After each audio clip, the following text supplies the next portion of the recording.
നമസ്കാരം.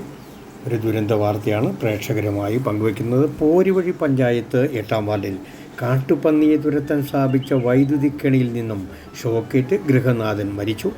അമ്പലത്തും ഭാഗത്ത് ചിറയിൽ വീട്ടിൽ കർഷക തൊഴിലാളിയായ 52 വയസ്സുള്ള സോമനാണ് മരിച്ചത്. രാവിലെ വീടിനടുത്തുള്ള കണിയാങ്കുഴി ഏലയിൽ മരിച്ചു കിടക്കുന്ന നിലയിൽ മൃതദേഹം കണ്ടെത്തുകയായിരുന്നു. ഇന്നലെ രാത്രിയിൽ സോമൻ വീട്ടിലെത്തിയിരുന്നില്ല. വൈകിട്ട് 7 വരെ ഇദ്ദേഹത്തെ പ്രദേശവാസികൾ കണ്ടിരുന്നു. ഭാര്യ പോലീസിൽ പരാതി നൽകാൻ ഒരുങ്ങവെയാണ് രാവിലെ 8ഓടെ മരിച്ച നിലയിൽ കണ്ടത്. സംഭവവുമായി ബന്ധപ്പെട്ടുകൊണ്ട് ഒരാളെ ശൂരനാട് പോലീസ് കസ്റ്റഡിയിലെടുത്തിട്ടുണ്ട്. എന്തായാലും ഇതുപോലെയുള്ള ഒട്ടനവധി വൈദ്യുതി കമ്പിയിലൊക്കെ കാട്ടുപന്നിയെ തുരത്താനൊക്കെ വയ്ക്കുന്ന കെണിയിൽ ഒട്ടേറെ പേർ മരിച്ചത് ഇതിന് മുമ്പ് നമ്മൾ വാർത്ത റിപ്പോർട്ട് ചെയ്തിരുന്നു. എന്തായാലും ഈ മരണത്തെപ്പറ്റി ഈ പ്രദേശവാസി പറയുന്നത് കേൾക്കാം.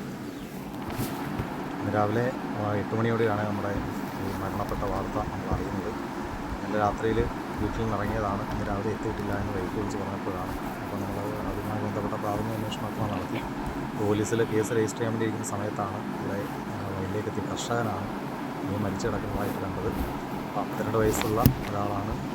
കൃഷിയുമായി ബന്ധപ്പെട്ട പണികളൊക്കെ ചെയ്യുന്ന ആളാണ്. അപ്പോൾ ഈ പ്രദേശമെന്ന് പറഞ്ഞാൽ കണിയാകുഴി ഏല, പുരടി ഗ്രാമപഞ്ചായത്ത് 8-ാം വാർഡിൽ സ്ഥിതി ചെയ്യുന്ന കണിയാകുഴി ഏലയിലാണ്. അപ്പോൾ പന്നിശല്യം അതിരൂക്ഷമായ പ്രദേശമാണ്. ഇവിടെ വെച്ച് പന്നി ഒരാളെ ഇടിച്ചിടുന്ന സാഹചര്യമൊക്കെ ഉണ്ടായി.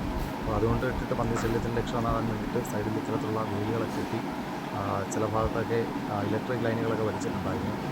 അപ്പം അതിൽ തട്ടിയാണ് പുള്ളിക്കാരൻ മരിച്ച നിലയിൽ കാണപ്പെട്ടത്. അപ്പോൾ പ്രാഥമിക അന്വേഷണത്തിൽ അത്തരത്തിൽ വൈദ്യുതിയിലൂടെ ഉണ്ടായിട്ടുള്ള അപകടമാണ് എന്നുള്ള ഒരു നിഗമനത്തിലാണ് അവർ എത്തിയിട്ടുള്ളത്.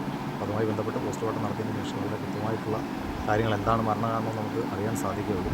അപ്പോൾ എന്തായാലും പുള്ളിക്കാരൻ വളരെ കാർഷിക വൃത്തിയിൽ ഏർപ്പെട്ട ജോലികൾ ചെയ്തുകൊണ്ട് ജീവിതോപാധിയായിട്ട് കാണുന്ന ആളാണ്. അപ്പോൾ അതുമായി ബന്ധപ്പെട്ട് എന്തെങ്കിലും ആവശ്യത്തിന് വയലിലേക്ക് വന്നപ്പോൾ ഉണ്ടായ ഒരു അപകടമായിരിക്കുമെന്നാണ് നമ്മൾ മനസ്സിലാക്കുന്നത്. അപ്പോൾ അതുമായി ബന്ധപ്പെട്ട് കൂടുതൽ എന്തായാലും ശിവനാട് SHOയുടെ നേതൃത്വത്തിലുള്ള പോലീസ്, അതോടൊപ്പം തന്നെ കടമ്പനാട് KSEBിയിലെ അടക്കമുള്ള ഉദ്യോഗസ്ഥർ, അതുപോലെ ജനപ്രതിനിധികൾ എല്ലാവരും കൂടി എത്തിയിട്ട് ഇൻവെസ്റ്റിംഗ് നടപടികൾ പൂർത്തിയാക്കി പാരിപ്പള്ളിയിലേക്ക് പോസ്റ്റ്മോർട്ടത്തിന് വേണ്ടി കൊണ്ടുപോവുകയാണ്.